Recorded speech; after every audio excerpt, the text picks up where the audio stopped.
I'm Mark Boris, and this is Straight Talk. Cody Simpson, welcome to Straight Talk. Because swimming was the first thing I remember being good at. The coaches and the people that I had there really believed I would be able to go all the way with it. But at the same time, I was loving music and practicing guitar. And so I had these sort of dual interests. And then I cut swimming short because I was given a massive opportunity at a young age to pursue music.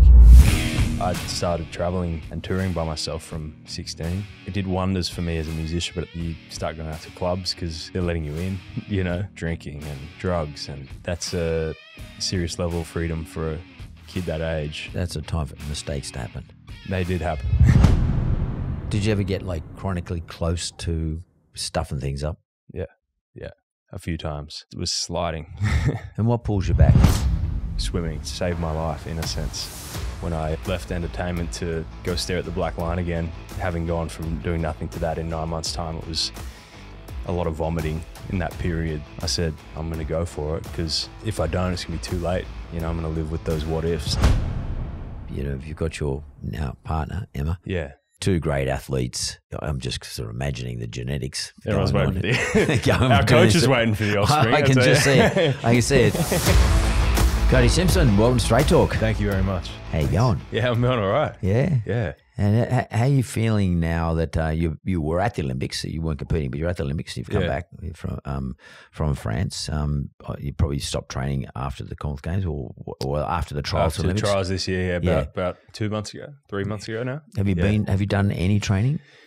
Oh, gym and just I've built such good habits over the last 3 or 4 years that, you know, it felt strange to just stop entirely. So, you know, I'm still sort of regularly exercising in that, but nothing like I was. It's not as sort of hectic. No. A lot more sleep-ins.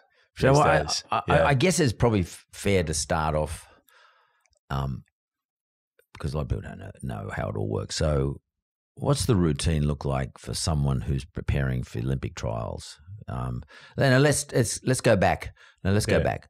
Commonwealth Games. Yep. You did very well. Thank you. Very well. Thank you.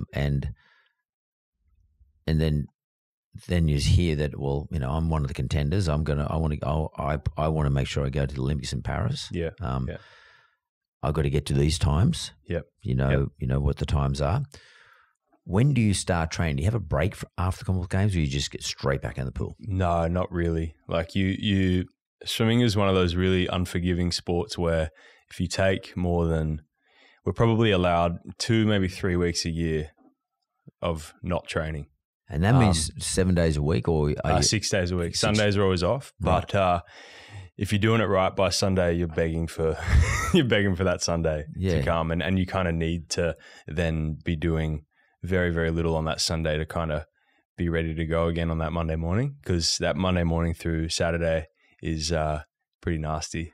Yeah, so let's give me a bit of a taste of this. So we're talking about during the build-up of just getting kilometres under your belt. Is that a thing still? You still got to get Ks under your belt? In a sense, like you want to build it's probably less vital for a sprinter, you know, 100 metres and down. But still, even for the 100 metres and aerobic, a solid aerobic base and a solid cardiovascular system is very important when it comes to being able to withstand the training required, even when you're doing sort of the more lactate producing work or your sprint work and stuff. You want to be able to move oxygen through your body pretty efficiently, and the aerobic stuff can help support that. So I still did a lot of aerobic / distance swimming. As in, okay, Cody, 1,500. No, but maybe, you know, 1,100s on a time or whatever. You like things like that. A lot of kick, a lot of pull. Just explain what that is. Kick, you mean actual with kick? A kickboard, yeah. So just sort of legs on their own, pulls, you know, with a pull buoy and maybe some paddles, arms on your own. So you're sort of building up your upper body as well. And tie your feet. You have like a little band on the feet to stop you kicking. We sometimes, you know, do a little, you know, cheat one here and there. But yeah, it's this really gnarly regiment, like for your average sort of, not average, for your typical elite swimmer or competitive swimmer. At this age, it's kind of, you don't really have time for anything else. And I had to make that sacrifice in my life if I was going to be doing this again full time, where I had to sort of give up the life that I was living, at least back in Los Angeles, when I left entertainment to go stare at the black line again, a little bit morning and night. Totally different life. In terms of discipline, that's for sure. Polarizing lifestyles. Completely different. Going to sleep at 5 a.m. versus getting up at 5 a.m. Well, because I just want to get into the weeds a little bit in terms of the training thing, because most people don't have any idea. I'm lucky because I had a kid who did it. So yeah, I was one of the dads that had to get up at 4 o'clock every morning. Good on you. Good on you. and take him to swimming training. Yeah. And then again in the afternoon, and then Saturday, usually there was after squad there was racing. Yeah, on Saturdays, some kind of carnival or something. Yeah, something. There's always a carnival on, especially in the summer. Yeah, at the worst time because I don't know why they hold them in January, February, March, April. That's usually all through the day, sitting under the tent. Man, everyone else is on holidays, and and you and your family. And I'll come back to your family in a sec, but. So just give me a typical morning, if you can remember, a typical week. So let's say Monday up at 4:30. What time do you jump in the pool? Yeah. And we're talking about, where were you training? Southport? I was training in the Gold Coast. Gold Coast, right. Fortunately, it wasn't 4:30. It was more like 5:15, which was good. We didn't have to be in the water till 6. But Monday was always a really big day because we did two full swim sessions and a weight session in between. What's a full swim session look like? For me, it was standard pretty much 5 kilometers, sometimes a tad less, sometimes a tad more, average of 5K. And that'll be morning and afternoon. The morning will be more sort of aerobic zones, some threshold kind of training to sort of dust the cobwebs out of the day off, I guess. So that's a pace. When you say zone, you're looking at training at a pace. Pace or heart rate zones. Yeah, heart rate zones, yeah. So what are we looking at? We're looking at 80% of max heart rate? Yeah, you pretty much, on a Monday morning, we didn't want to be above, say, 30 beats below maximum heart rate. Right. So if your max is, 200, you don't want to be above that 170 too much. You often did. You get above that for the whole session. Because my coach would often be like, "I want you to hold these times," but at this heart rate, I'm going to be above. But that's what you're working towards, is being able to hold certain times with relative relaxation of heart rate, I suppose, relative comfort. And when you're at your fittest, you can do that, but that's what you're building towards, I suppose, is being able to withstand that kind of work and find some measure of comfort within the discomfort. That's sort of like a baseline training. I mean, that's baseline stuff. Yeah. So you do that 5Ks in the morning. And you're pretty much straight into about 90 minutes in the gym. So what would you do straight after, like food-wise? Like a little snack, pretty much. Like you pretty much trying to just replenish glucose after that, because you're fairly drained, so hydration and fueling. So I'll just have a snack. Sometimes we do a little more of you'd sort of take half an hour to an hour to have a bit more of a breakfast, and then go into the gym and do 90 minutes in the gym. And when are you in the gym, what are you doing? Like, I mean, I can't imagine what a swimmer does. I sort of can, but what does a swimmer do in the gym? Some fundamental. I did 3 main lifts a week, and they were all full body, so upper and lower, and you're doing a few key lifts for the upper and the lower. Mine was like a weighted chin up, and either like a front squat or sometimes leg press if my back was bad, but often a front squat. And then you have a lot of other stuff, a lot of shoulder strengthening and strengthening all the little muscles around the shoulder, because shoulders are the first thing to go typically when it comes to injuries for swimmers. For overuse. Yeah, overuse, because you're doing, tens of thousands of rotations on those shoulders a month, So it was always that, always core, always some sort of functional and core connectivity stuff. So that was Monday morning, was pretty much, and we'd often be at the pool from 6 till 11, because between the 2 hours in the pool, 90 minutes in the gym, I'd often have a little bit of physiotherapy or something afterwards, and wouldn't get home till 11, sometimes 11:30, and then you're smashing lunch and trying to lay down for 2 hours because we were back at the pool at 3 for the Arvo session, and that would often be a really big Monday. Arvo would often be my least favorite session of the week. It'd be a few K of butterfly, which butterfly was my stroke. I absolutely loved it, but I hated doing more than, a few 100 meters of it. Or 200 meters of butterfly, you'd feel like you're pulling a piano on your back. Yeah, yeah. So the morning session, would it be freestyle? Mostly freestyle. Yeah. Sometimes a little bit of pacing of your stroke. Yeah. Often sort of under, race speeds. You wouldn't be doing race speeds that morning, but yeah, you'd be doing a little bit of butterfly sometimes. And in the Arvo, then you rip. Arvo, you break up into, the medley guys will be doing their set, the backstrokers will be doing their set, the butterfly will be doing their set. And I was always, I was never a 200 flyer. I was a bit more of a sprinter, but on the Monday nights, my coach would throw me in with the 200 guys, and be doing a bit more endurance butterfly work. And I absolutely hated it. So you would rinse. Absolutely hated it. Basically, this is a repeat set. Repeat this every day of the week until maybe Saturday when you might have done a bit of racing.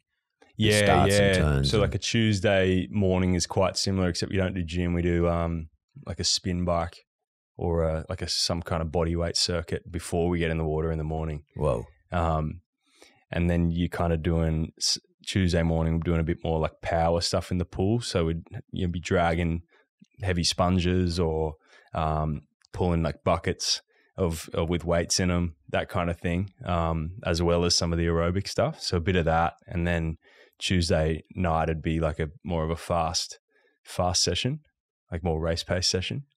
So that Monday, Tuesday, even for a 100 meter swimmer, like we're fitting 20K into that Monday and Tuesday. Wow. Plus gym and spin bike. So you're pretty buggered by Wednesday. And then it starts all over again. Yeah. Fortunately, we get Wednesdays just morning swim and another weights, and then Wednesday Arvo is sort of like your recovery window, which from what you did on isn't Monday, long Tuesday. enough. But yeah, so it'd be just relaxing, sleeping, trying to do maybe a little ice bath, or often just literally sitting on the couch eating food. And you're doing this like for months. Yeah. And there's no... So you kind of, that Monday, Tuesday, Wednesday block is kind of repeated very similarly on that Thursday, Friday, Saturday. Right. And then you have the Sunday off, and that's months on end. Yeah. And mentally, I mean, how do you...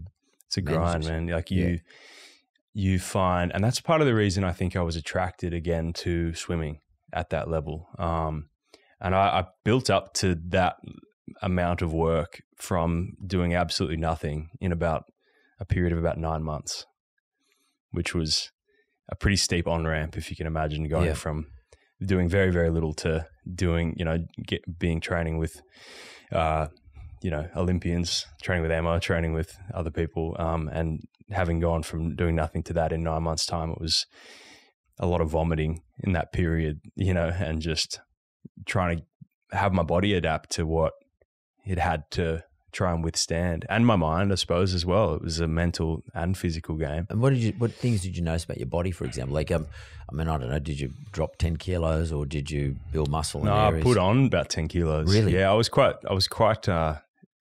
skinny before because I didn't do much weights. I didn't do a whole lot of, I surfed a bit, and I went to the gym, but not with a proper sort of regiment, and, went for runs and stuff. But yeah, wasn't pushing myself in that sense or trying to build muscle. So I actually probably put on about 10 kilos and lost a bit of body fat, or a fair bit of body fat. And what did you notice about your mind? I mean, did your brain start playing tricks on you? The mental side of it was the most noticeable. The physical changes were just a byproduct of what I was doing. I wasn't going, my goal is to, get bigger arms and, whatever. It just sort of happens because you're doing that much work. But the mental was the side that I had to battle with most, because you're moving from a life of relative comfort day in and day out to a life of consistent discomfort daily, morning and night. Like you don't sort of get to, and this is something I've had a chat with a few other musician buddies of mine that were sort of so curious about what I was doing, because I'd gone from this life into this, another one. And then, so if you're just absolutely exhausted and you got to train again the next morning, you just have to go. I was like, no, you can't just not show up. There's no negotiation, and you learn to not negotiate with yourself as much as your mind wants to negotiate with yourself, because excuses always sound the best to the person making them, so totally. You have to really battle with not listening to the mind as it wants to play tricks on you. How important is a coach in that regard then? Like, so, I mean, do you not make excuses because you have a coach who just won't cop them? And who was your coach? I think that's important. Yeah, my coach was a guy named Michael Bowl. He is a renowned Australian swimming coach, has had success for decades now. Probably what put him on the map was a girl named Stephanie Rice. I know her well. Yeah, she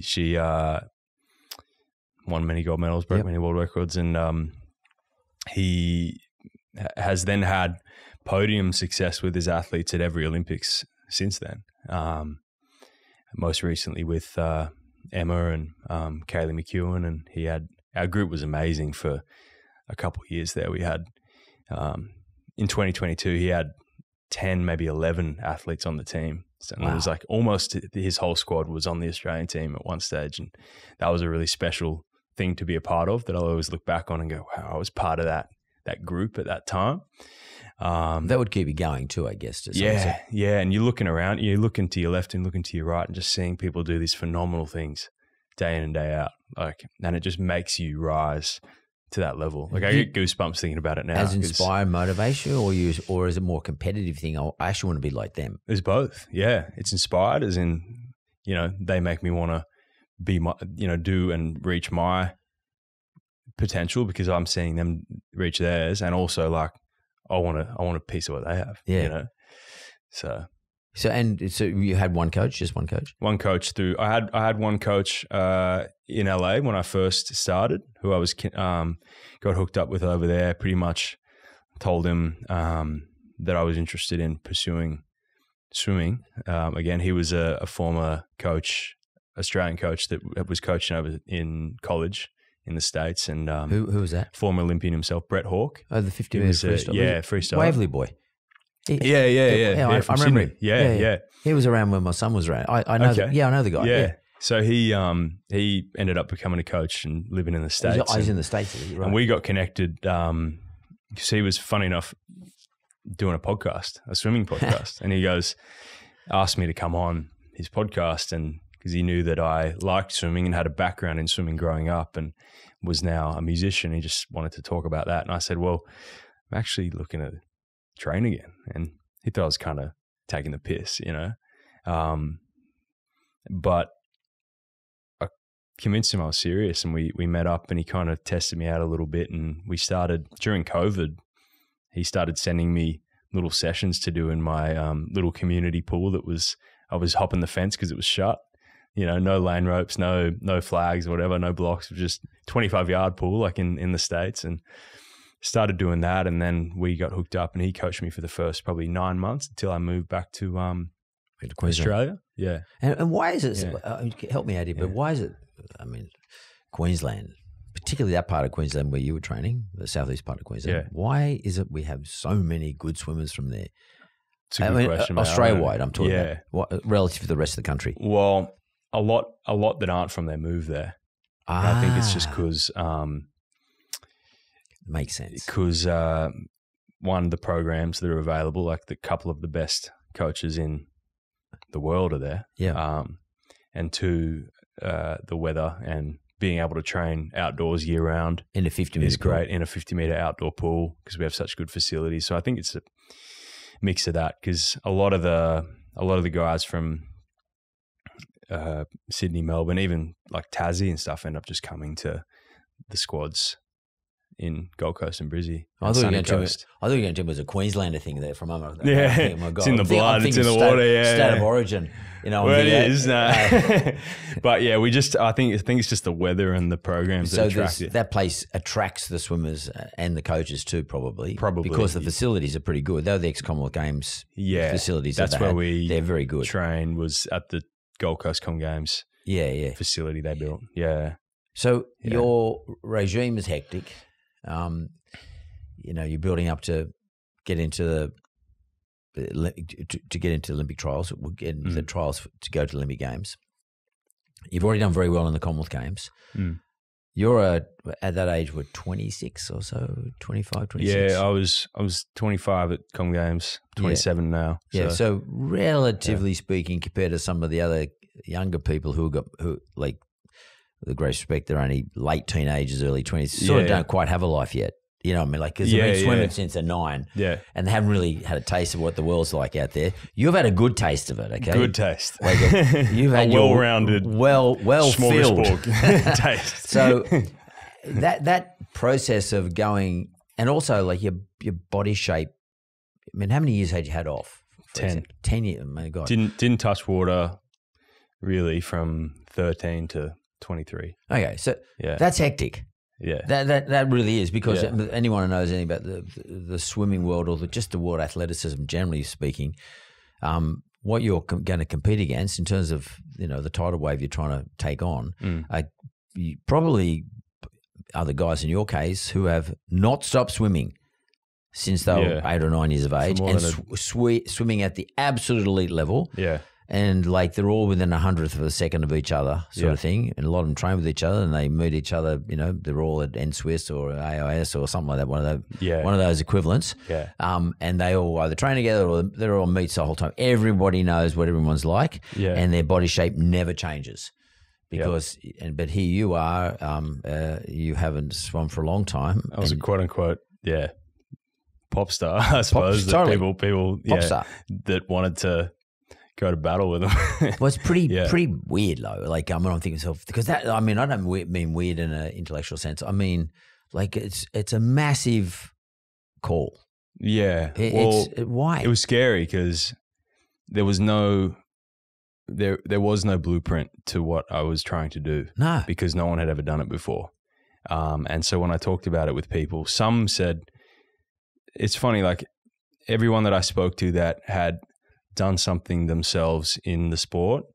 And I was fortunate to have mentors in Thorpe, Phelps, like all these guys sort of lent their mentorship to me, which was really special. And they all said, go for it. Like, what do you got to lose kind of thing. But everyone else pretty much thought I was nuts and said, well, why would you leave behind what you've built, in your career to do something that's so not guaranteed, probably not possible at all. Even the thought of making an Australian team just sounded so far out to them. But oddly for me, I had this, and almost looking in retrospect, it was this naive, almost ignorant self-confidence at that time. Well, naivety helps sometimes. And it helped me so much because I didn't realize what I was getting myself into.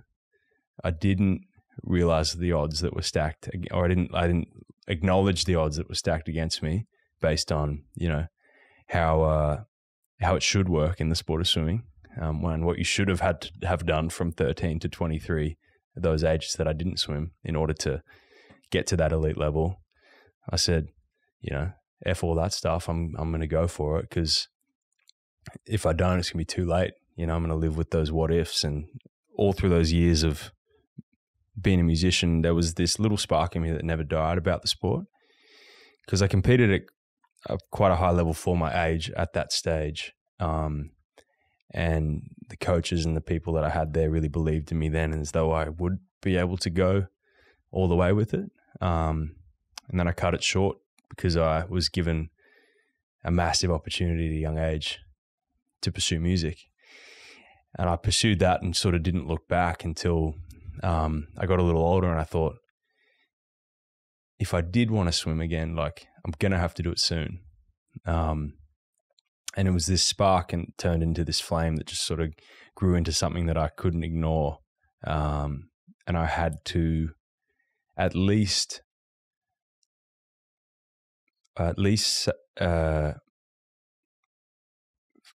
explore the curiosity I had for it. So it was just a curiosity? It sounds like it was a... Well, no, it was more than that. Must be much more than that. Yeah. I mean, do you remember the time? It was a dream. It was a dream that I loved the sport so much. I'd watch videos of the Aussie guys in the freestyle relays and just cry. Like, I'd cry watching them. This was back before I started swimming again. I'd watch these things and it'd make me feel ways that I'd never felt or don't get from anything else. And I said, well, I have to follow that, and I have to try and pursue that for myself, because this obviously does something for me that nothing else does. Both your parents were swimmers, weren't they? Yeah. Was there something in that you felt like you needed to, push a little harder on, like the genetic inheritance? Yeah, nah, because if anything, they almost tried to talk me down from it, because I think they both understood what it takes. Because having done it themselves, my mum swam for Australia in the 80s. And they sort of said, well, it's freaking hard. Like, it's, and you're living such a good life, and, all those things. And Mum's going, do you want to, really do that for no guarantee of success, But when she heard how passionate I was and seemed about it, she then didn't ask questions again. She supported me, but no, it wasn't that I felt I owed them anything. I felt like I owed myself something. Was there a moment where can you think back, was a moment at 23, or around that time you think, hey, you just watched the Commonwealth Games, you just watched the Olympics, I'm trying to do a quick calculation what was on at the time, but maybe the Nationals, or you watched something in the US that you thought, that's it, I'm doing it. Yep. It was 2019 World Championships. I watched Caleb Dressel break the men's 100 butterfly world record, which was always my event growing up. Butterfly was my favorite stroke. One of the toughest events. Yeah. And then I watched Christoph Milak break the men's 200 butterfly world records. Guys that were both my age. And it was the first time I'd had a really visceral, really, really intense reaction to watching that, going, why aren't I there? Why wasn't I training for the last few years to be there? And I just had this, it was, that epiphany type moment of, okay, well, I know what I need to do now. And this is too much for me to ignore anymore. And pretty much started trying to find pools from that stage onwards. And because that was just pre-COVID. Yeah, it was 2019. It was like the middle of 2019. And then it wasn't until I didn't swim a whole lot through the rest of that year. I started to kind of pop into USC, which had a little program happening, and was jumping into sessions there, but hadn't really swum much. I was starting from scratch. And then COVID hit. And then I was hooked up with Brett Hawke and expressed my interest and just pretty much got started.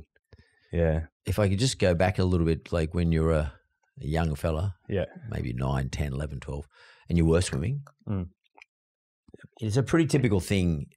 I presume you were training in Queensland, but it's a pretty typical thing in Australia for a lot of families, put the kids in the pools, particularly up in Queensland, because you got to learn to swim. For the safety factors. Correct. Yeah, you got to learn to swim, and then they go, well, the kid's got to do a sport of some type. Like, he's not bad at swimming, I'll just put him in a little training squad. Yeah. Or her, put him in the training squad. And then they go train him. The whole lot of kids become friends. You get a bit of a system, and parents get used to the rhythm of it. The next thing you know, there's a little swim meet, and parents say, "Oh, come on, Cody, we're going to go down on Saturday morning. There's a race, and your first race is on." Do you have a recollection of that? I remember pretty vividly some of my first competitions. So it was probably 8 or 9. Because swimming was the first thing I ever remember being good at.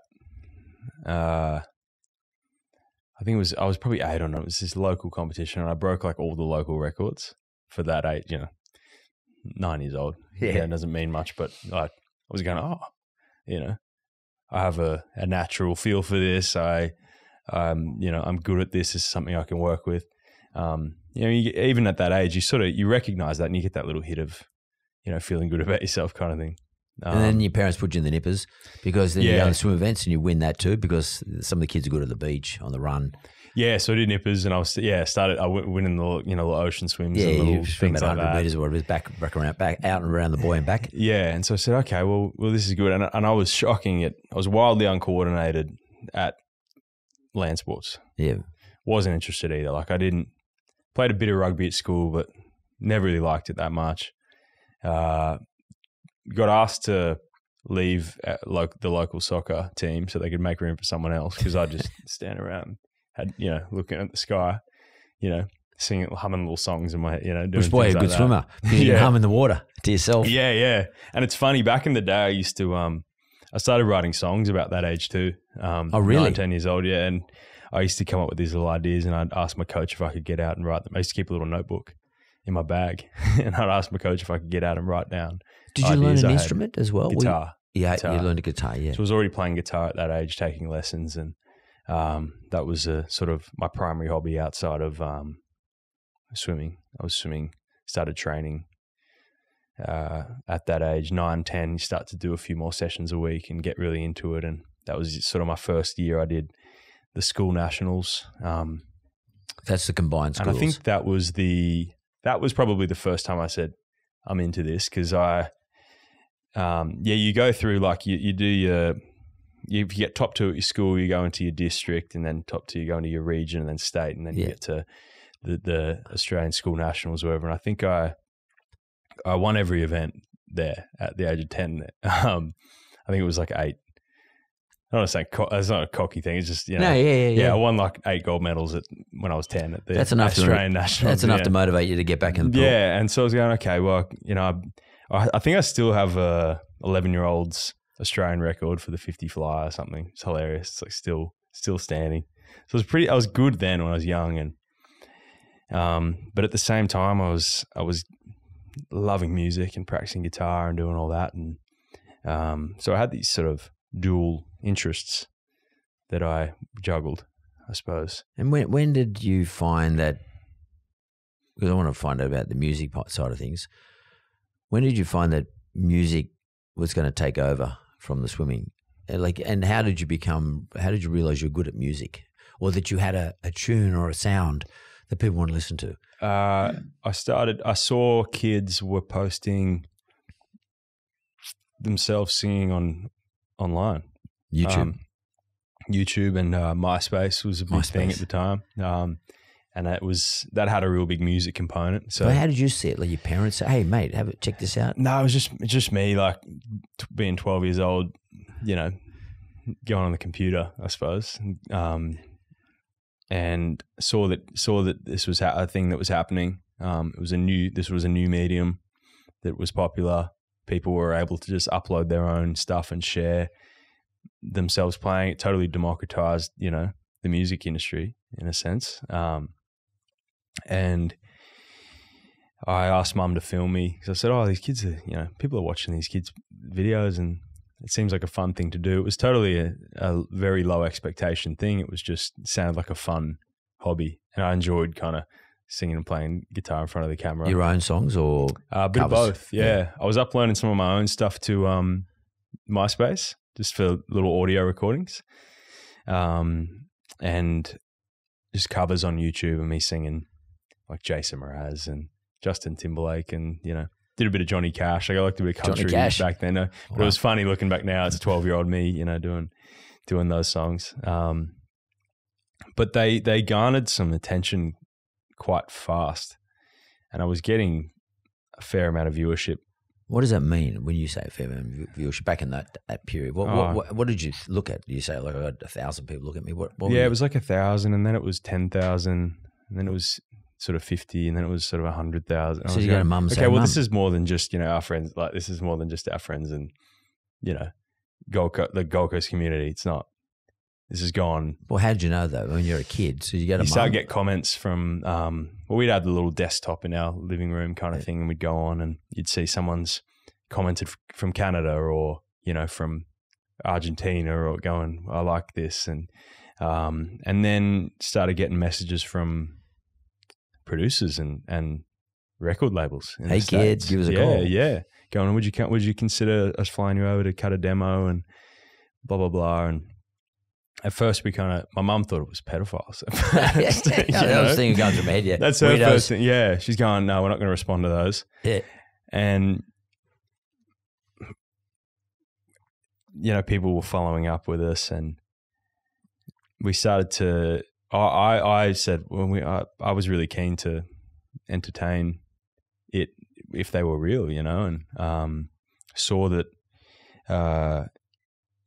there were young people getting signed, and it was not just sort of the Disney route anymore. There was kids were getting signed to labels off their music and videos and fan base and that alone that they'd grown. Justin Bieber had just gotten signed and blew up, and so that whole thing became, I think labels and that was sort of looking for more of those kids. Do you think they're looking for a blonde hair Aussie kid? Like, I don't know if they weren't. Did you come across as that though, or it was you could have been you could have been from anywhere? What do you think? No, I think I came across as a bit of a young blonde haired guitar playing Aussie kid kind of thing, and that's sort of, at least once I got signed and started, that's kind of what they marketed me as, your vibe in a way, Yeah. And I was flying over to the States. I did my first trip to New York City when it was on my 13th birthday, because I remember I had a meeting at Warner Brothers in Manhattan on my 13th birthday. A 13-year-old boy meeting Warner Brothers in New York. In Warner Music. I was in their office all day, started with the low-level sort of executive, and ended up at closing hour in the president's office singing and playing guitar for him.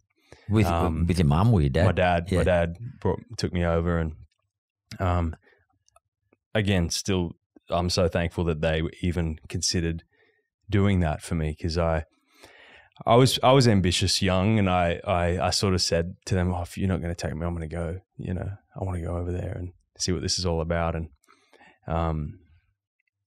I was always driven from a young age in whatever it was I was doing, and so when I saw that was a possibility, I said, I want to do that, and they fortunately listened and were grateful, was sort of generous enough to help me pursue it. Well, that's pretty full on though. Like a 13-year-old kid gets signed up by Warner Music. Like, yeah. And I guess money's... It was kind of unheard of as well, in the... It's such a rare thing to occur. Like, I don't know how many Australians that's happened to in the past. And so we didn't know we were in uncharted territory. So what happens? You just go home and have a family meeting, or? Yeah, we went home, and they've got my demo. They've recorded me a bit. We went back after the first trip, and then about 6 months later, they flew us back over to cut demos and stuff. There was a producer there that was cutting demos with me that was one of the ones who discovered me originally.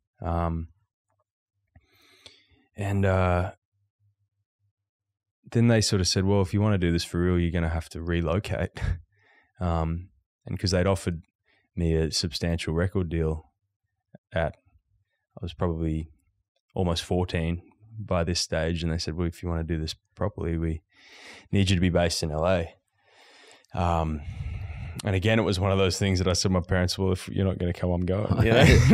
I'll meet you over there. Yeah. So that's what we did. So that's a big deal for the whole family to move. Yeah. Dad gave up his work at the time, and I had two younger siblings, and I think they thought it would be a 6 to 12 month adventure. I don't think they expected it to. I don't think anyone expected it to sort of take off the way it did. At that stage, had your voice broken? No. I went through, and it's funny now because I look back at recorded music from me from recently, the last couple of years, all the way back to 13, my first, 14. Tune at 13, 14, and I sound tiny, like a little boy. Yeah, a little boy. Well, you had a sort of quite a cute melodic sound to you, like it was like a boy sound though. Yeah, it was, and I was prepubescent. Yeah. And how important was that to the record labels, etc.? I mean, were they, because there must have been a period where you started to, your voice would break. Yeah. And you start to get nervous, or does anyone start to say, hey mate, you're not the same deal anymore? Well, no, they were good at sort of work, because they knew it was going to happen, and they were good at coaching me and working me through that. I had a vocal coach, and it was a big focus as I started to go through that 15, 16 years old, was to kind of make sure it was somewhat seamless, I suppose. Yeah. But yeah, I had voice cracks on stage and all the, the whole nine. So like I had to go through all that in front of thousands of people, all the time. So it was it was a lot. I mean, if we were talking about the intensity of swimming, but if we go back and look at the coaching for music or singing and instrumentality, the two things you're doing, like playing and singing at the same time, whilst one is a totally different discipline, what parallels could you draw though from what you learn as a 13-year-old, 14-year-old, 15-year-old, etc., having to compete with a pretty crowded market, a global market actually, in terms of your records being sold or your music being sold? I mean, what do you reckon the parallels are? I was never scared to put the time in. So there isn't a lot of time required? Yeah. Like, give me an example of that. Well, I was still developing my craft at that age, and I still am, but I at that stage was like figuring it out as I went, and figuring it out in front of people. So I was still learning to play my instrument well at that age, and I was still learning how to sing and project and do all these things. So I was in, almost what you'd call like performance coaching, how to hold and carry yourself on stage. I was doing a bit of dancing choreography. It was when I was younger, so it was learning that stuff. Learning how to do videos, like how to participate in video. Learning how to sit and do an interview. Yeah. I went through media training, I guess, at that age. Learning how to be on stage, learning how to be in front of people. An audience, yeah. And managing an audience is exactly, yeah. And that's an art form in itself, is managing an audience. So I sort of had to figure all that out over those years that I was doing it. Was it coached to you though? Did someone sit down with you and say, okay? Partially, and a lot of it was experience. You just have to learn it out. Walking into the fire. Yeah. And that's what it was for me in swimming too, in a way, because I had a coach, but it was, you got to figure things out for yourself as well. There's no better coach than you at times. How you feel in the water. Yeah. How the water feels with your body shape. Exactly. Yeah. And that's purely instinctual. That can't be taught. It has to be felt and experienced. And especially in butterfly, I think. Yeah. It's a flow thing. It's such a finicky combination of power and flow. Crazy little details though. Like, because if the pitch of your pinky and your hand and the shape of your sort of elbow, and whether you can kind of carry, fine viscosity and fine shape within something fluid. It's like a very your breathing strange thing. Yeah. And your breathing. Yeah. Especially when you start to get a bit tired. Keeping your head flat, like so that it's a chain reaction of your hips staying high enough in the water, and there's a whole technical side to it. So the same would have applied to music though. Absolutely. Walking on the stage Engaging the audience. Yeah. Remembering watching words. Watching videos back going, okay, well, I can't do that anymore. That looks awkward. All that stuff. And I always enjoyed and have always enjoyed the working at something and then feeling the progress of it and getting better at it. Swimming taught me that from a young age. And so it was a nice skill, or it was a nice thing to have going forward, that I understood the work to progress rule, that you have to put that time in and you have to get uncomfortable before you're going to be comfortable. Would you say that, Cody is a person who has quite a strong kinesthetic power, like within your gut, like you can feel things, it's something that's important to you. It's a nice way to put it. Yeah. And I've never really, because I think swimming is a lot about that. Yeah. Because you've got to know yourself. Yeah. And you've got to know how to, just being able to pace yourself in 100 butterfly. You have to be hyper aware of your body. Hyper aware. And funny you say that. And not feel the same every day. So today I've got to be hyper aware how I am today. I'm going to compete. I've got to be hyper aware today. Yeah. I'm not feeling the same as I was yesterday. Yeah. But I want to win. Yeah. And when you are hyper aware, you feel those minuscule shifts and changes in and they are minuscule. How you're feeling. That's quite a kinesthetic power. That's a power that you develop over time. Yeah, I suppose so. Knowing every little change at the margin.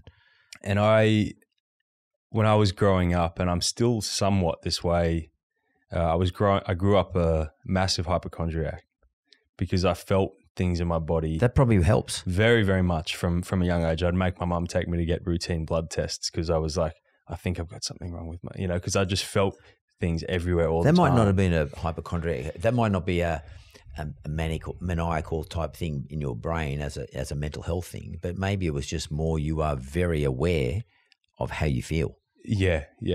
Probably more so than anybody else. Perhaps. I don't know. I don't know what it's like to be anyone else, so I don't know. True. Good point. But I knew that I was always hyper aware of how I felt, and that was a curse in some sense, because when I was younger I used to worry about that and go, I think there's things wrong with me because I feel changes and blah, blah, blah. So I wasn't sure. That's calmed down as I've aged, but it was a blessing in the water, definitely. And probably in your music too. And it's been a blessing, in my music as well, I think. What about school? What do you do? What happens to school during all this period when you're up there training for the stage? Yeah, I went to school on the Gold Coast till I went through grade 8. Yep. And then we moved to the US. So part of my contract was that and I think it was probably a legal thing then too, the record label had to pay for my tutoring. Yeah, homeschooling. Homeschooling. So I did 9 to 12 homeschooled through a US curriculum over there, and graduated through a US high school that I never went to or visited. But you still homeschooled? Yeah. And I had a teacher on the road through tours, and of course wherever I had to travel, I had to they had to have someone with me. So here's a kid from Queensland.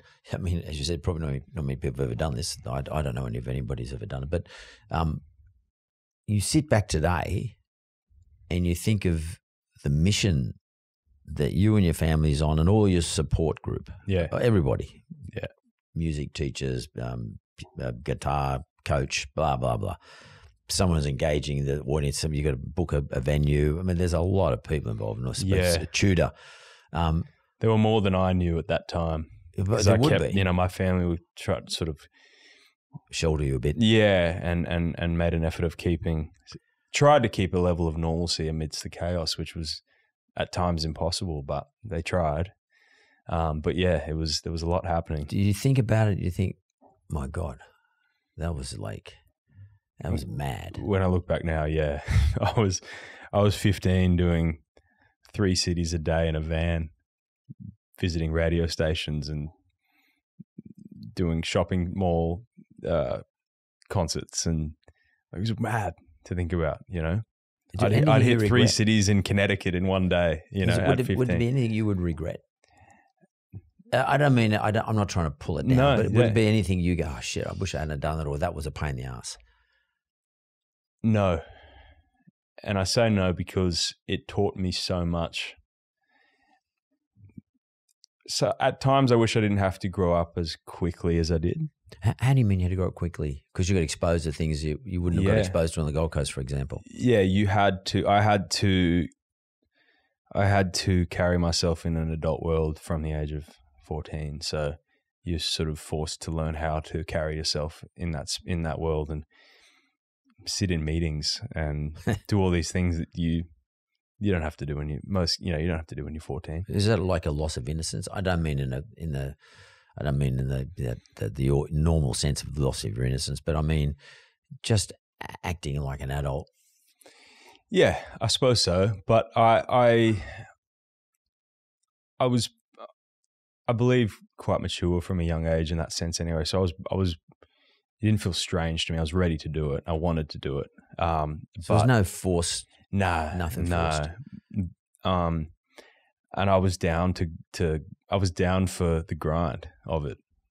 Like I was excited about jumping in that van and doing 3 gigs in a day and, visiting radio stations and performing. Like I loved being busy, and I loved that because I've always loved the feeling of forward momentum, and that felt exciting. It felt like I was going someplace.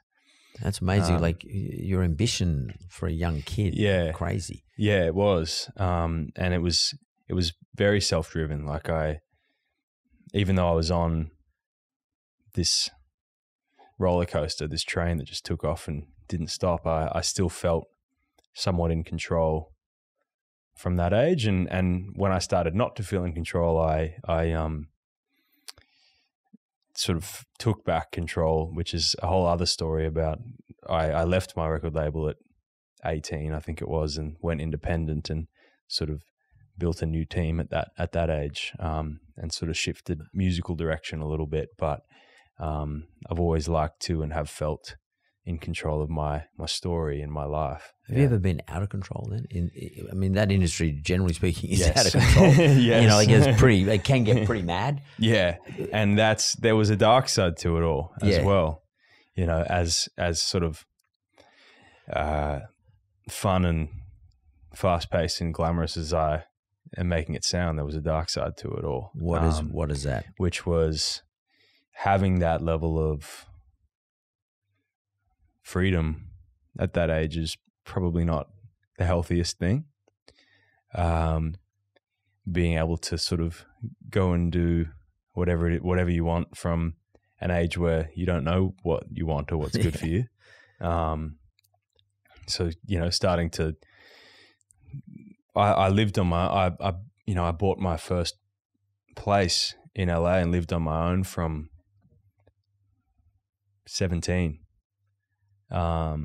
Started traveling and touring by myself. Actually on your own? Yeah, on my own. Yeah.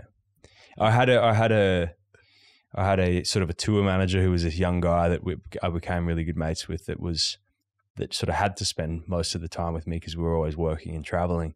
But he ended up living with me for a while. But I was in a sense living on my own. I wasn't living with my family. That'd be scare the bejesus out of me if I was your parent. Yeah, I did. It scared the hell out of my mum. And I'd started traveling and touring by myself from 16. So I can imagine what goes on in that environment. Yeah, you start going out to clubs because they're letting you in, that kind of thing. And that's a serious level of autonomy and freedom for a kid that age. That's a time for mistakes to happen. They did happen. Yeah. They did happen. Did you ever get chronically close to stuffing things up? Yeah. A few times. Yeah. And what pulled you 17, back? 18, from about 17 to 20, I'd call those my sort of party years. Yeah. I suppose you'd say. I was still working a lot, and I made a ton of progress as a musician and as a guitarist, like as an instrumentalist in that period, because I was loving music and I was practicing and all that. But at the same time, I was So I was exploring a lot. I was finding new styles. It did wonders for me as a musician, but at the same time, I was going out every night and, you know, had discovered drinking and drugs and all these things that were just in Hollywood are just accessible to you at that age. And you had money. And I had money, which doesn't help. And I also didn't care to listen to guidance. I was going through a rebellious thing because there was a part of me that felt like, well, I've been told what to do for these last few years. You know, in work, I want to make my own decisions now. It's my time now. It's my time. But those decisions you make for yourself aren't always the best. You just think that they're cool or rebellious at that age. You probably don't care really at that time. I didn't give a shit. You know, I said, well, I built all this. I'm going to go do my own thing, and I'm going to leave my label, and I'm going to just go and party and put the people around me that are going to enable that behavior. And, you know, it was just, you get a bit carried away. Did your parents move back to Australia? They did by the time I was 19, 20 when they moved home. I think they started to feel like they didn't have a whole lot of control of me at that stage because I was in that period of my life. I almost didn't allow them to.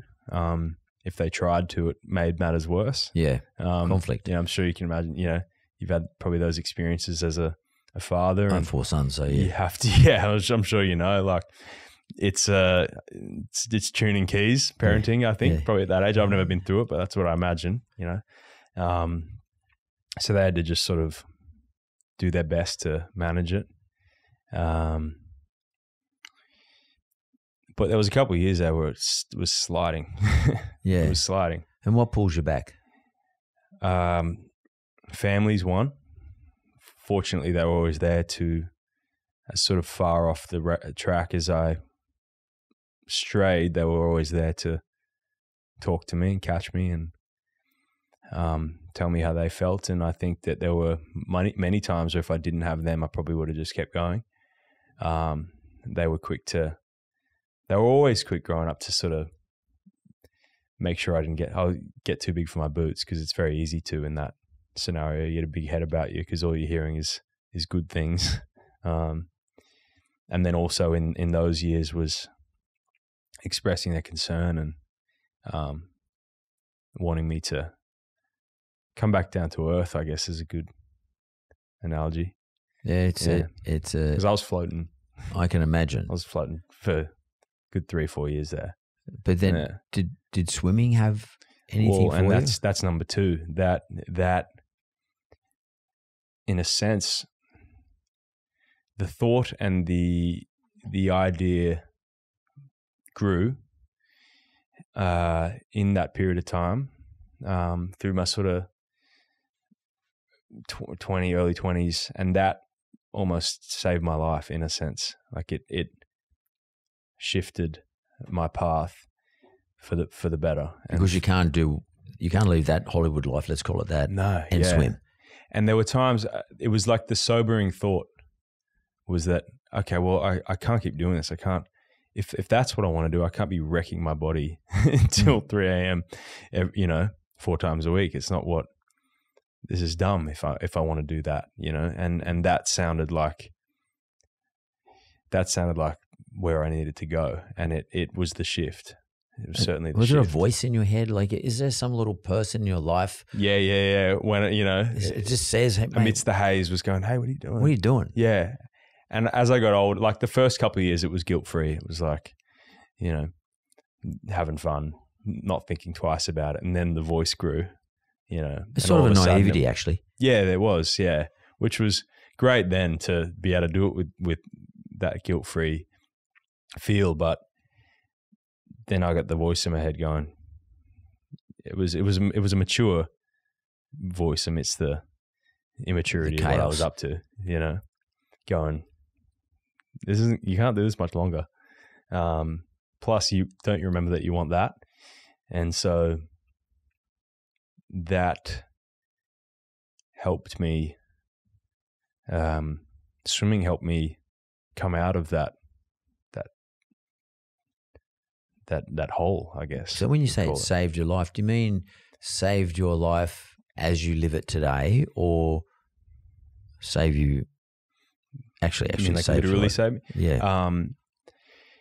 If I kept going down that path and didn't have swimming to, I suppose, clean me up in a sense, get me healthy, I don't know where things would have gone. So in a way, it did literally save my life, but it also gave me life, and it gave me new life. It gave me, built me these beautiful, healthy habits. It like gave me a great partner. It gave me my life in Australia again, that I didn't feel connected to Australia anymore when I was over there. Like LA was my home. I didn't care to come back here, and I didn't come much. And so it helped me reconnect with my homeland in a way as well, and the people here.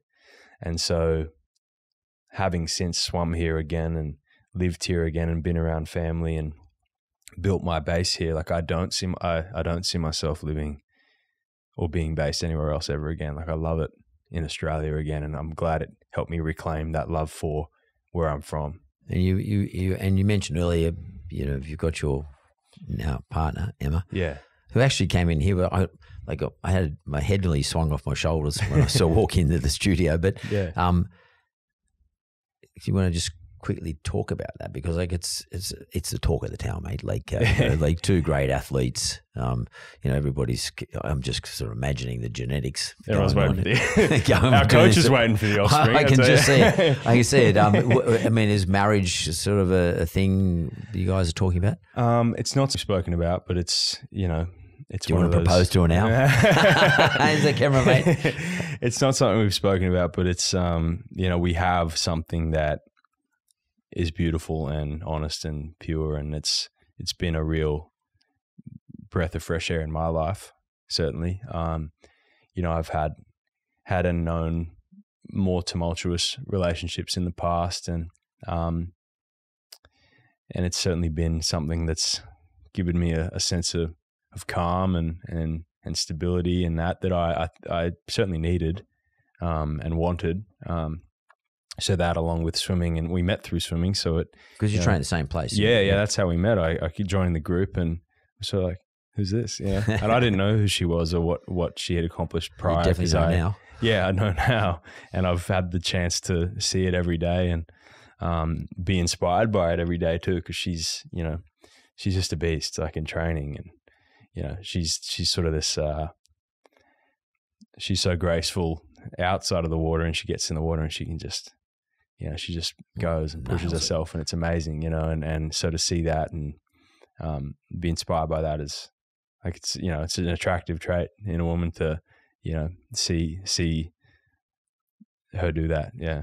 So can I ask you just on Emma, her parents athletes? Yeah. Was her mother and father swimmers? Her parents both swam for Australia. Was her father Ronald McKeon? Ron McKeon, yeah. He's swimming against my brother. Okay, yeah. I remember him. Really? Okay. He would be he'd be in his 60s. Yep, 60s. Yep. He's from Maroubra. Yeah, I remember him. He was a tall guy. Yeah, he's probably, I don't know, he might be 6'4", 6'5". Yeah, but I don't think he was a freestyler, as I recall. Yeah. He was in the Olympic final. He was Olympic finalist in, I'm going to get this wrong, but he went to Moscow and Los Angeles Olympics. I remember there was a guy called Max Metzger, and there was Ron McKeon. There's a guy called George Venatos. They were all around. George from Gunnedah. I remember these guys because I used to take a lot of interest in swimming in those days. Yeah, your brother swam. My brother swam, yeah. And awesome. But I remember that these guys were winning the nationals all the time. My brother's like 5th, 6th, but these guys are getting 1st, 2nd, and 3rd all the time. So Emma's father is the Ronald McKeon. Okay. The Ron McKeon. Yeah. Wow. So and your parents are swimmers too. So there's some heavy genetics going on there, dude. Yeah. My dad was. Do it for Australia. Yeah. No. Go on, please. Seriously.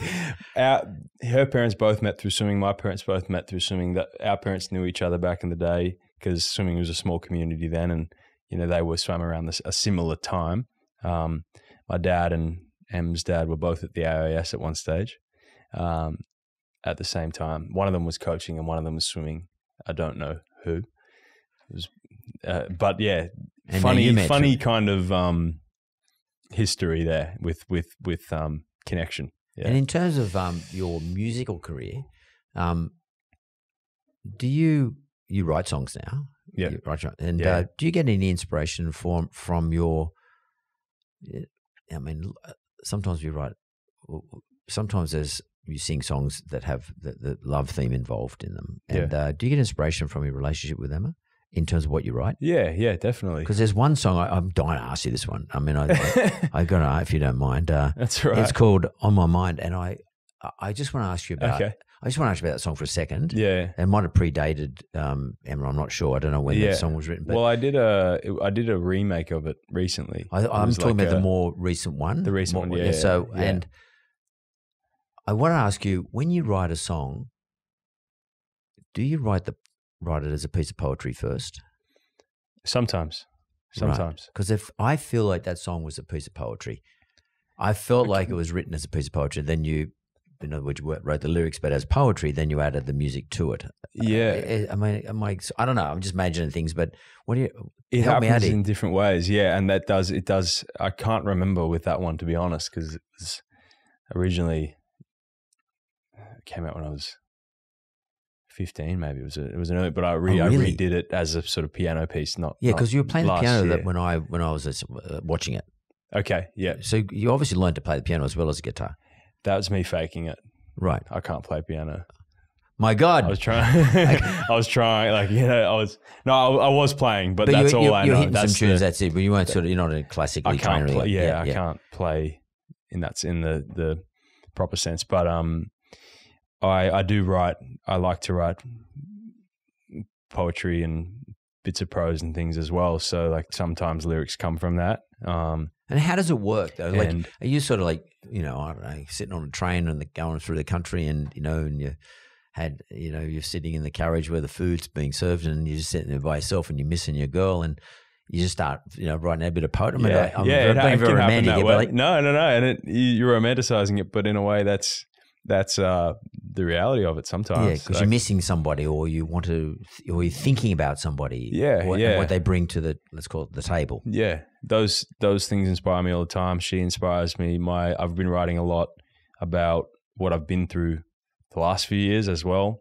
So sort of non-romantic or non-love themed stuff, more say reflective or inspirational.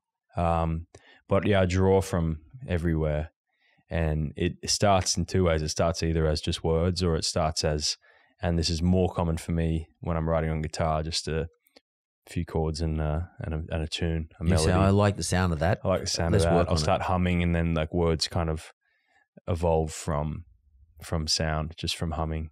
That's pretty cool. From gibberish in a way.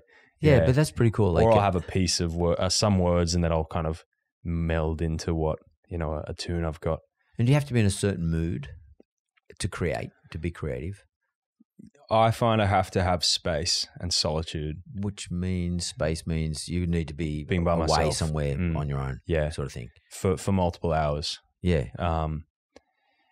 And I think that's why sometimes I'd have ideas and get little pieces when I was swimming. Because you've got plenty of space there. Because you're just even though it's kind of intense, you are in your own world. Yeah. And you're not just, there's no distraction. And yeah. Yeah, well, singing a song in the pool in your head whilst you're going up and down the pool is common among swimmers. A lot of swimmers do it because otherwise you go nuts. So I do it, and it helps me get through those long sessions. Yeah, because you're sitting there you're in the pool with your head in the water, you can't hear anything. Yeah. Except when you turn your head perhaps.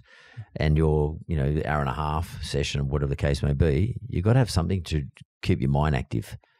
Yeah, absolutely. It's not just, and you're so well tuned physically. Like if I did that, I wouldn't have any time to think or sing on it because I'd be just trying to survive the lap or the distance. Whereas you're so physically well tuned that you actually can combine everything. You can sing and you can breathe and you can feel your heart rate. You know what your heart rate is pretty much. Yeah. Within a couple of beats. Yeah. And at times, especially in the easier sessions, like in the recovery sessions or 2 to 3 of the 9 swim sessions we did a week were sort of easier recovery based, and there you just sort of fall into that second nature, where the physical part's taken care of and your mind's just floating around, and that's when I'd often get a lot of ideas. And great. And I mean, you can get great ideas. And speaking of great ideas, I'm actually keen to find out, what does someone like you do now? And I'm not going to say post-swimming career because, for all I know, you're going to continue on. Are you going to continue on? I should ask the question. Are you going to continue on? As far as I'm aware at the moment, within myself, probably not. I'm really excited about other things again. Right. I want to talk about what the other things are. Yeah. What are you going to do? I see you got Dr. Hydrate written on there. What's that? It's I started that while I was swimming with a few mates in Queensland. Yeah, something I've co-founded with a few guys up in Queensland. It's a hydration supplement. Can we talk about that? Brought you a little tub to try today.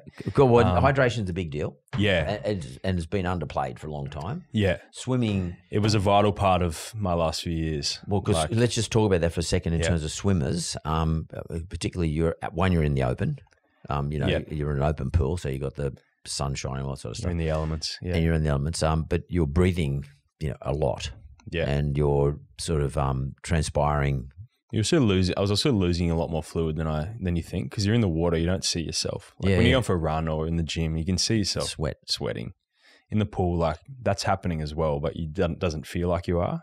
And the breathing too. I mean, you breathe a lot when you swim. I mean, it's like if you're in the gym, you don't breathe anywhere near what you would breathe. You're transpiring, carbon dioxide out of your mouth all the time. It's constant, all the time. Yeah. So how did you get onto hydration? But that's something the medical people at the swimming told you to get onto? Yeah, that we do a lot of research around how it affects you, how even the slightest level of dehydration can significantly affect your performance.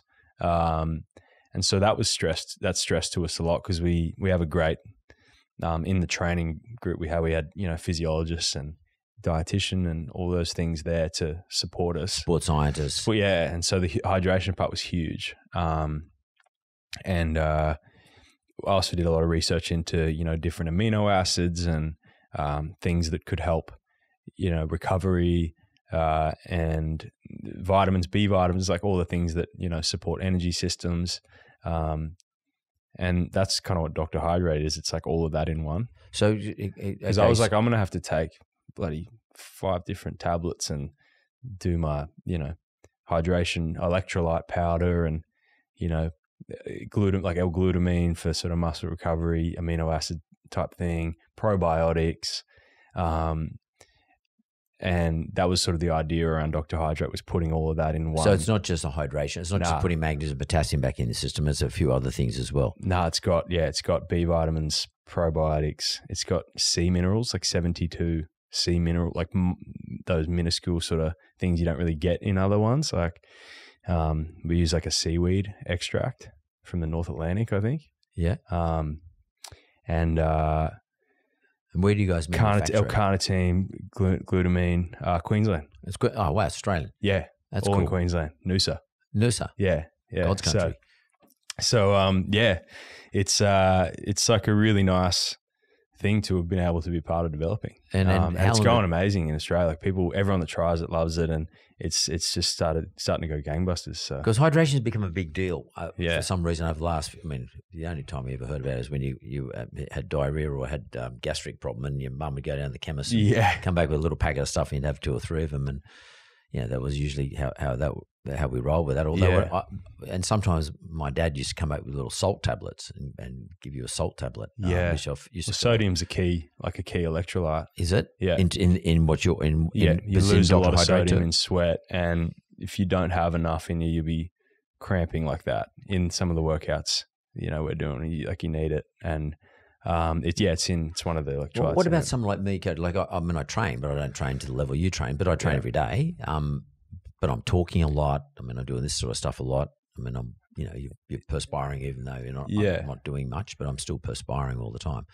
How do you work out? How does one know if they're dehydrated or they need hydration? Do I get a headache, or is there some symptoms, or apart from cramping? Yeah, lethargy. You feel tired. Like lethargy. Maybe headaches. General lower energy. Yeah. Can be a variety of things. But the electrolytes, it just supports the key like bodily functions, and it's also like a vitality thing as well. Like you kind of feel peppier, you feel better. Because a lot of the water, and I didn't really know this before, but a lot of water is sort of stripped of it's dead water, especially like bottled water. Yeah. It's stripped of like the natural minerals from the earth that you'd get when we used to, just drink out of springs and rivers and stuff, before we had all, what we have in the world now in society. So the water we drink is usually void of all that stuff. And so you have to put it back in. Add it back in. Yeah. So, and why did you call it Dr. Hydrate? I mean, and how the hell did you get that name registered? Like, that's a good question. Pretty cool. Yeah, it is cool. Felt like, I don't know, felt semi-medicinal, but also kind of groovy. Yeah, it is sort of, it is groovy, but it's also it is sort of, well, it's actually probably fully medicinal, because I think we're all run off doing protein powders and all that sort of stuff. It's all great. Yeah. But this is a pretty basic thing, hydration. Yeah. We do not drink enough good water. Yeah. No one does. No one does. And I learned it through swimming, but that's something that I now will take with me into my life, even when I'm not, I'll exercise going forward for general well-being, but I'm not going to be doing anywhere near what I was doing, but I'll still be taking hydration in the morning, post exercise. And what other things are you working on now, apart from that? Music. Yeah. Music. Right. Starting to write and record a different style. New work again. Guitar based. Yep. So a bit of guitar based stuff. And also I'm really into the jazz and blues kind of stuff. My favorite. So I love and draw a lot, especially the last few years, a lot of inspiration from a lot of the sort of 40s, 50s kind of crooners, all those kind of guys. I got up when I was in Paris actually last month. I was at this like underground jazz bar at 2 a.m, and I got up and sang "The Way You Look Tonight" by Sinatra with the band up there, and it just gave me the bug. In the past, I've done musical theater. I did a show on Broadway in 2018. Wow. So I'm interested in a bit of that again. I enjoy the stage acting and performing, as well as my own stuff. So I'll be trying to find fun projects to do on stage and with musicals and acting and that. But I'm also looking at writing and recording another record. So is it more the singing, the jazz territory, and more the instruments in terms of the blues? I mean, where you putting yourself like a? Well, I play. I gotta develop, I suppose, the sound for the next thing. But a lot of the guitar style that I'm playing at the moment is blues inspired. And I really enjoy writing my own stuff, but I also really enjoy singing the kind of the jazz standards in that as well. So I'm trying to find a nice like little blend of how I can do my original thing, but also sort of pay a bit of homage to styles that I love as well. I lived in Chicago for a while. I worked in Chicago for a while, and there was like, no joke, it was a jazz bar and a jazz band, jazz singers and or musicians on there every night in some bar.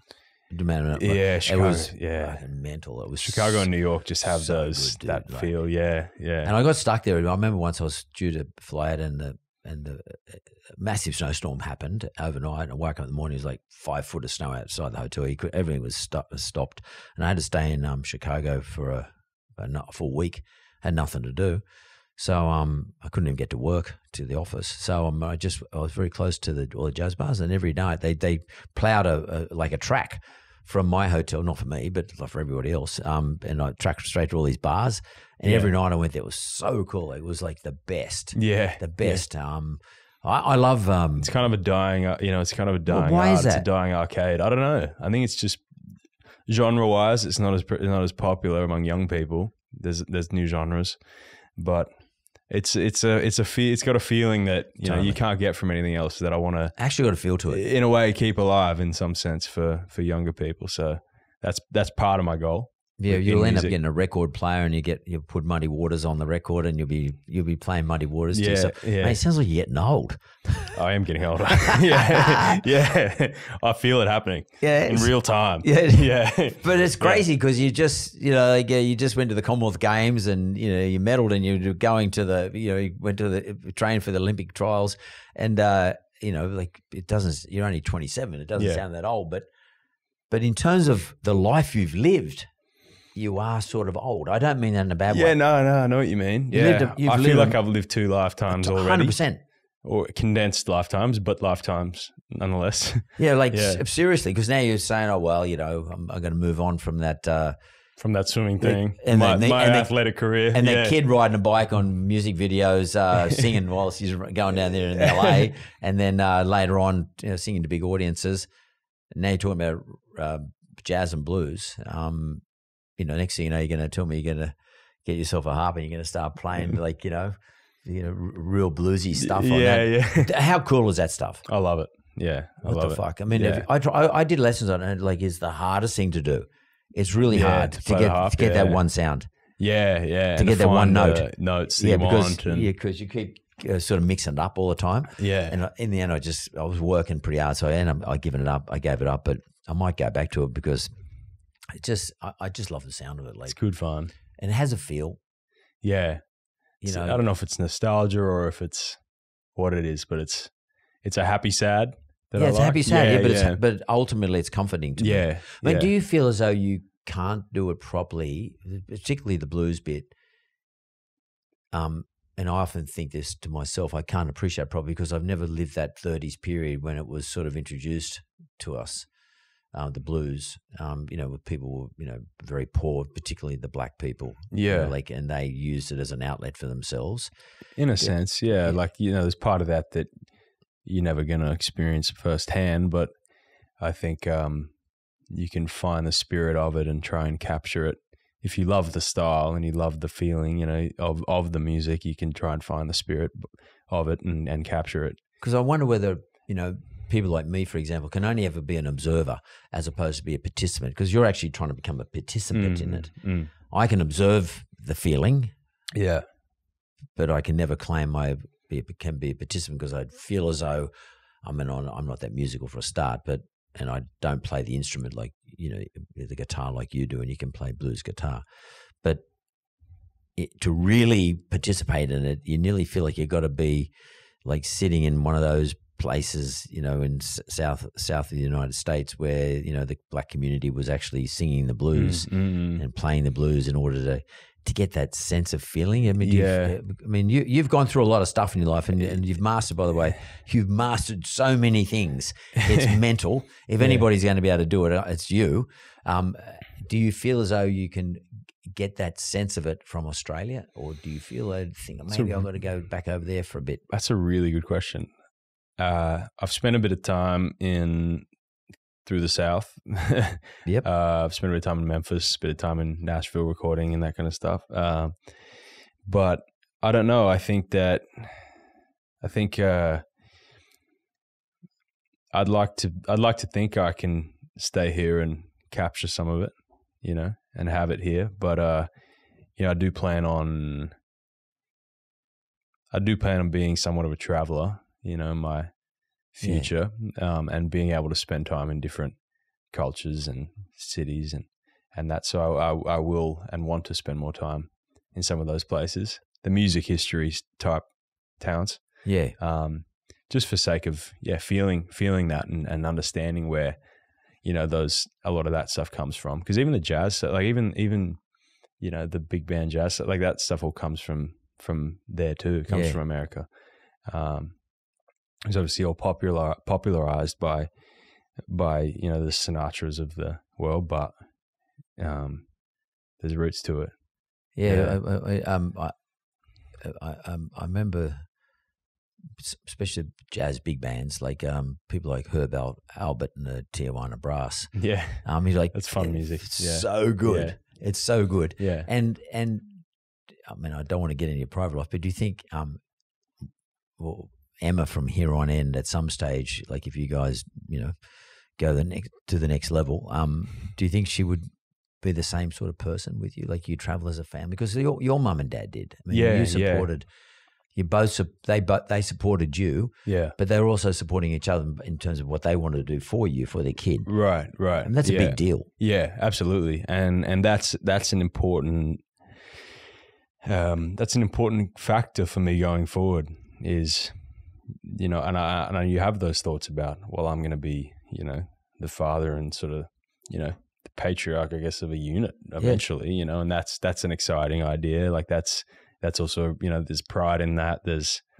I like that, you know, that idea, and being able to do that with a woman, like, it's beautiful. And it's something that I don't want to neglect in, you know, my travels or my exploration of, you know, music or an art form, right? Like, it's something I want to, and we've had that chat, you know, about traveling together and, you know, her coming along for the ride and some of that stuff. And it's an exciting thing. Because it's hard not to be selfish. I mean, to be good at something, you have to be a bit selfish. You do. And, you know, to some extent what you did in terms of your swimming career and your musical career, you were goal-focused. And those were selfish pursuits. Like, I was alone in a good way. A lot for those. Yeah. And you had to do it to get to where you had to get to. There's no other way. Yeah.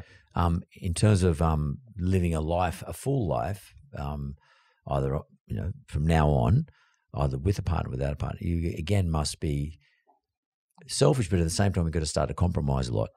There's a lot of compromise involved, and in particular, if you have kids, you have to be considerate. You have to consider other people's a lot of compromise feelings and.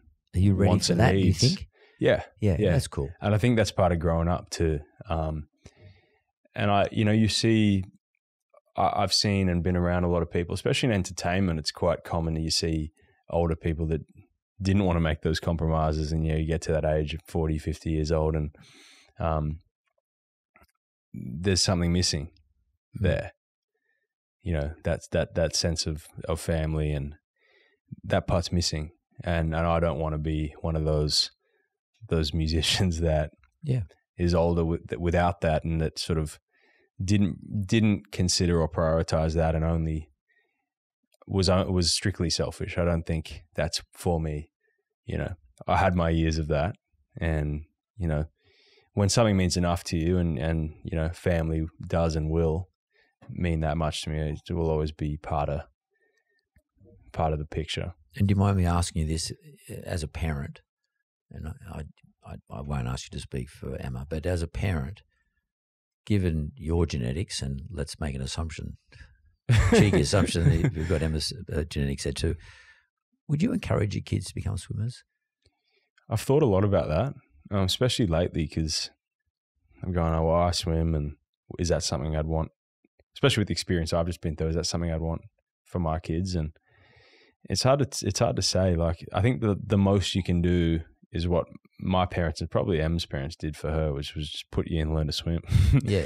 For safety reasons, you know, because I want my kids to be able to feel comfortable at the beach. You know, if we're living in Australia, obviously we're going to be going to the beach. You know, I want them to be able to learn how to surf and do surf lifesaving and all that stuff that I enjoyed doing growing up. And you want them to feel competent enough in those scenarios to enjoy the ocean.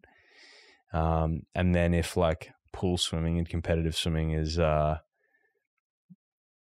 interest, and of, you know, if they enjoy it, then I'll encourage it. But if they don't, I'm definitely not going to be one to make them. Because you would have seen it. You would have seen growing up as a swimmer, and definitely Emma would have seen it because she swam for a longer period as a swimmer, but that she didn't have the musical intervention like you did, where you've got parents, and I've said it at football, I've said it all sorts of places, who push their kid. Yeah. And I mean, it's good. Look, it's a great sport. It's a great discipline. They learn a lot of stuff about themselves. That push. Yeah. Sometimes kids need a little bit. You need a little tough love at times. Yeah, a little bit. Yeah. But I mean, that's going to be a great question for you, a great dilemma. Yeah. For you guys to have to deal with at some stage, because you're definitely going to have the genetics there, and it makes sense. And you're going to be thinking to yourself, I don't want this kid to waste what God has given them through, through the multitude of probabilities of someone coming out a good swimmer. If anybody or a good athlete generally, if anyone's going to have that genetics would be the combination of you two. Then you feel as though an obligation. Am I obliged to help push them this garner kid? that and cultivate that? And how hard do you push? Mm. That would be a really tricky thing to do. Yeah. It'll be something to balance for sure, because you want to be tough to the point of teaching them, that it's important that you need some measure of discipline, right, to do anything in life.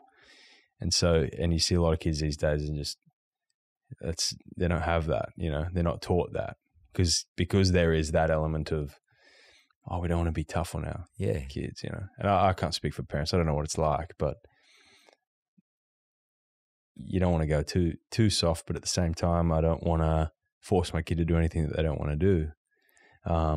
And I was lucky that my parents never forced me to train or forced me to get up. And it sounds like you forced them to take you to train. I forced them to take me. Yeah. So if anything, hopefully, if my kid's anything like me, they're going to have a little inherent drive. And so I'm hoping that's, enough to then be able to nurture in whatever path they choose to take. They could be anything, a biologist or a tennis player or they could be a musician for all I know. So I don't know. Yeah. Cody Simpson, I hope I'm doing this in 10 years' time, and I hope that you come back in 10 years' time with your wife. I got my little one, yeah. And you can tell me how your kid's going in relation to that part of your life, because I actually think that would be fascinating. I'd love to. Yeah.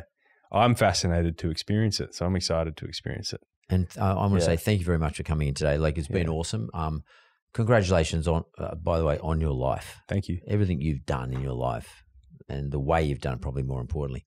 Thank you. Well done, mate. Thank you. I appreciate the time and the chat today. It's been great. It's been great.